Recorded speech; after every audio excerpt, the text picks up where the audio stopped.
그리고 또 기적의 소재, 그래핀 뭐 이런 얘기도 고체 물리학 쪽에서 얘기가 되고 있고 관련한 연구도 좀 있으신 것 같은데 그래핀이 그거의 뭔지 조금 설명 부탁드리겠습니다. 그래핀을 제가 좀 녹슨 거랑 비슷하게 비유적으로 또 연필 흑연입니다. 흑연은 아니지만 네. 흑연과 같은 네. 그런 성격을 네. 갖고 있다, 성질을. 흑연을 우리가 보통 종이에다가 글씨를 쓰면 남는 성질을 잘 이용하기 때문에 우리가 연필로써 흑연을 쓰지 않습니까? 네. 한마디로 잘 떨어져 나가는 성질이 있어요. 근데 그게 얇게 잘 떨어져 나가니까 근데 그걸 아주 얇게 떨어져 나가는 성질을 잘 활용해서 원자 한 층 정도 떨어뜨려낼 수만 있다면 남아있는 그 원자 한 층짜리 평면을 그래핀이라고 합니다. 원자 한 층이라고 하면 네. 잘 와닿지는 않은데 뭐 어떤 정도의 게임인가요? 원자 한 층은 그냥 만물이 가질 수 있는 최소 두께죠. 최소 두께. 예, 그러니까 만물은 원자로 구성되어 있고 네. 원자 단계층이라는 건 존재할 수가 없으니까 음. 원자 한 층이라는 거는 그냥 물질이 가질 수 있는 최소 두께를 얘기하는 겁니다. 세상에 존재하는 가장 얇은 물질을 얘기하는 거죠. 아. 그렇게 얇음에도 불구하고 전기를 잘 흘러보내고 전기가 흐른다는 건 전자가 잘 이동한다는 얘기인데 네. 그 좁은 길을 전자가 잘 이동한다면 상당히 신기하지 않겠어요? LK99의 이야기랑 정반대의 이야기인데요. LK99는 전자가 아주 무거워진 듯한 유효 질량을 가지는 어떤 물성을 보인다고 말씀드렸지 않습니까? 그래서 초동성이 나올 수 있는 거고 반대로 그래핀에 들어가 있는 전자 같은 경우에는 가벼운 전자가 됩니다. 가벼워지다 못해서 거의 빛의 속도에 준하게 전자가 움직일 수 있을 만큼 질량이 작아지는 걸 그걸 가능케 하는 게 그래핀이라는 물질입니다. 그래핀을 우리가 천천히 잘 살펴보면 흑연이 탄소로 구성되어 있다는 건 많이 아실 텐데요. 그 탄소들로만 구성되어 있는데 그 탄소가 육각 구조를 이루면서 그 안에서 저희가 계산 잘 해보면 전자들의 질량이 아주 있어가지고 광자만큼 작아져서 이제 광속에 준하게 1980년대 후반, 90년대 초반에 이론적으로 예견되어 있었고요. 그게 이제 실험적으로 그래핀이라는 게 아주 잘 만들어진 게 2010년도에 그것도 인공적으로 만들어진 거죠. 인공적이라고 하기엔 참 재밌는 에피소드가 많이 있는데 그거는 그 당시에 제가 김필립 교수님이라고 하버드에 계신 교수님이신데 그분이 그쪽 분야의 대가이셨거든요. 근데 그분이 그 당시에 어떻게 하면 인공적으로 잘 만들어 보려고 2차원으로 벌집 구조를 쭉 무한히 반복시켜야 되니까 탄소 펜을 만드셨어요. 탄소 펜인데 근데 갑자기 어느 그룹에서 이제 노벨상 받은 그룹이죠. 연필에다가 스카스테이프를 붙였다가 떼면은 스카스테이프 접착면이 있으니까 연필 흑연 남겠죠. 다른 스카테이프를 붙였다가 떼면은 여기도 남아있고 여기도 남아있겠죠. 또 그걸 뭐 반복하면 언젠가는 원자 한 층만 남겠죠.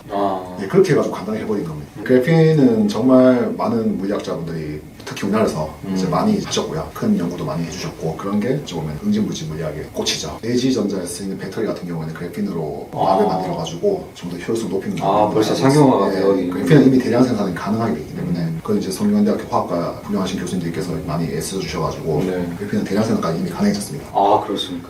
수학하고 물리학은 어떤 관계고 또 어떻게 다르다 설명해 주신다면? 가장 좋은 친구이자 또 경쟁자 같은 면모도 있고 뭐 그런 선의 경쟁자 같긴 한데 수학하고 물리학을 많이 섞어서 이제 생각하시는 이유는 수학 못하면 물리학도 선택 안 하거든요, 학생들이. 그럴 것 같아요. 물리학을 잘하려면 수학을 잘해야 되는 것처럼 보이니까. 그런데 사실 엄밀히 말하면 수학은 과학은 아니고요.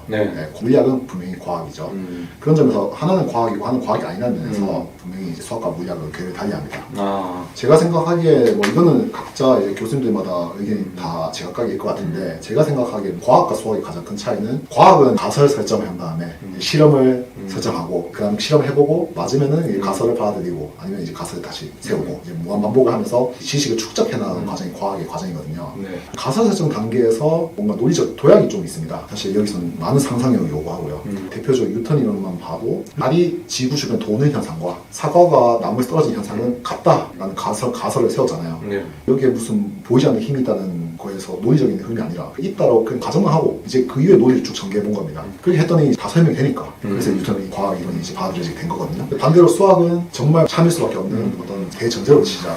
그래서 정말 참일 수밖에 없는 정리로 시작을 해가지고 맞을 수밖에 없는 논리로 쭉쭉쭉 이제 전개를 해서 언제나 시간이 얼마나 지나든 우주 어느 장소에서 생각을 하든 맞을 수밖에 없는 결과를 이끌어내는 게 이제 수학의 진면모죠. 그러다 보니까 물리학은 결과만 내놓고 그걸 증명하는 거라면 수학은 맞는 것부터 시작해서 결과를 받는 어찌 보면 정말 정반대의 어떤 과정을 겪어야 되는 상이한 분야라고도 할 수 있습니다. 과거에 연금술사도 어떻게 보면 과학적 행위를 했다고. 그게 정말 재밌는 질문인데요. 예전에 과연 점성술사들 뭐 하늘 전체를 보고 4주 하신 분들 축적되는 결과를 가지고 했었겠죠. 만성 뭐 통계다 뭐 또 이런 얘기도 있던데. 그거는 이제 통계학자들 들으시면 상당히 불쾌하실 거예요. 왜냐하면 통계에서 많은 통계 스케일은 정말 막대하게 크기 때문에.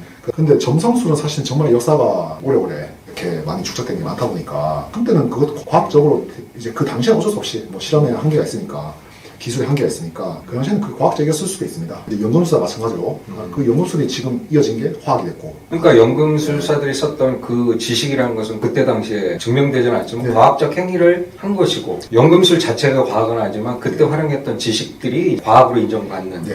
그렇게 이해하면 돼요. 그러니까 과학은 결국에는 걔네들은 폐기됐지만 과학적이라는 행동 면에서는 저는 일부는 맞다고 생각합니다. 네. 물리학을 공부하게 되신 계기나 뭐 이런 것들이 있으신가요? 중학교 다닐 때쯤이었던 것 같습니다. 그 개인적으로 고등학교 때 자퇴를 해가지고 자퇴한 후에 무한한 시간이 저는 주어지잖아요. 난 정규교육을 네. 받지 않고 내 스스로 공부해보겠다 뭐 이런. 약간 뭐 그런 차원에서 했던 것 같습니다.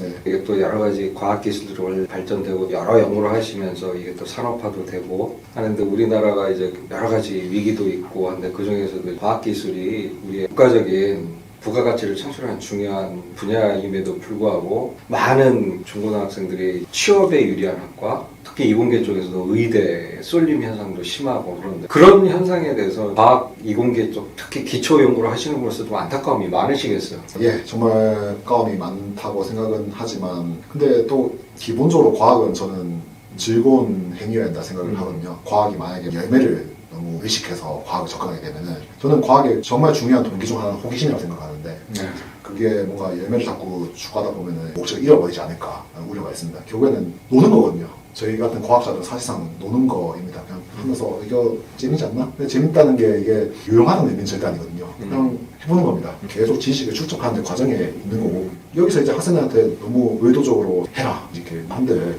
재미를 못 느끼면은 저는 진정한 과학이 아니라고 생각을 하고요. 그래서 중고등학교 때 과학이 재밌게 접근할 수 있는 그런 식으로 교과 과정이 만들어지는 교수님 말씀한 것처럼 호기심에, 네. 덕질에, 재미에, 놀이로 이렇게 할 수 있는 자원들이 많아지면 또 그 안에서 또 좋은 연구, 훌륭한 연구, 기발한 연구, 특이한 연구들이 나오면서 거기서 또 더 많은 것들이 창출되지 않을까 그런 생각이 듭니다. 지난 수학자 교수님도 그렇고 또 물리학 교수님도 그렇고 저희 인문사회 쪽에서 뭐 인문학적, 사회학적 상상력 이런 얘기를 많이 했는데 똑같은 상상력이라 물론 이제 그 분야에서 요구하는 상상력의 분야는 다를 수 있지만 어떤 학문이 됐든 상상력이 요구됩니다. 네. 학문에 상당히 필수적인 요소라는 게 확인되는 것 같습니다. 상상을 많이 하시죠. 저는 정말 많이 하는 편인 것 같습니다. 네, 그런 상상력들이 이제 가설 설정이 되고 검증해보고 때로는 가설을 기각하기도 하고 가설을 채택하기도 하는 그런 작업들을 이제 계속 하시겠죠. 어렸을 때 제가 좀 재밌게 했던 뭐 이거는 제가 만든 방법이 아니라 이제 리처드 파이만은 그분이 이제 제안했던 방법이 수첩을 들고 다녀라. 그다음에 거기에 문제를 10가지를 적어놓고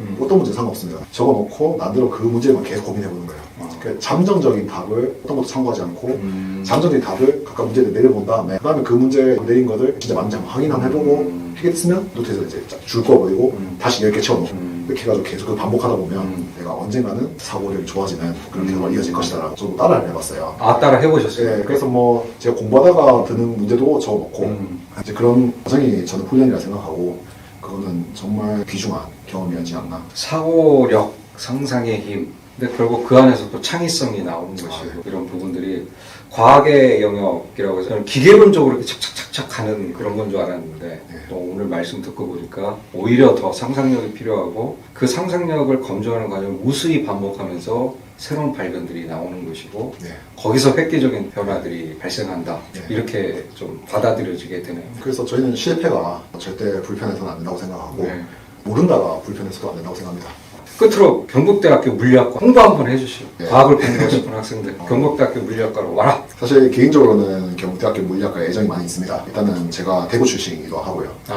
이제 대학을 가면서 거의 10수년을 떠나 있었지만 또 정말 감사하게도 대구로 다시 이렇게 돌아올 수 있어가지고 너무 이제 감사하게 생각하고 있는데 물리학 분야 자체가 뭐 최소한 선진국이라 하면 절대로 없어져서는 안 되는 분야 중 하나라고 생각을 하고 있고요. 특히 또 경북대학교는 지방 대학으로서의 또 절대 없어져서는 안 되는 상징적인 큰 가치를 지니고 있다고 생각합니다. 일단은 교수님들이 총 19분 계시고 이번에 한 분을 더 모시게 되면서 총 20명 제각각의 개성 있는 이제 분야를 많이 연구하고 계시고 저희는 특히나 분야가 중복되지 않도록 물리학의 모든 분야의 전문가분들이 다 계시고 다 배울 수 있고 모든 분야 되기를 저희는 추구하고 있습니다. 그래서 학생들도 하여금 많은 선택지가 주어지도록 할 수 있고 연구 중점 대학들에 비해서 떨어지지 않는 연구 환경을 제공해 드릴 수 있기 때문에 뜻을 펼칠 시에는 전혀 문제가 없을 거라고 확신을 가지고 말씀드릴 수 있습니다. 오늘 소중한 시간 내주셔서 귀한 말씀 해주셔서 감사드립니다. 네, 저도 너무 즐거웠습니다. 진짜 감사드립니다. 감사합니다.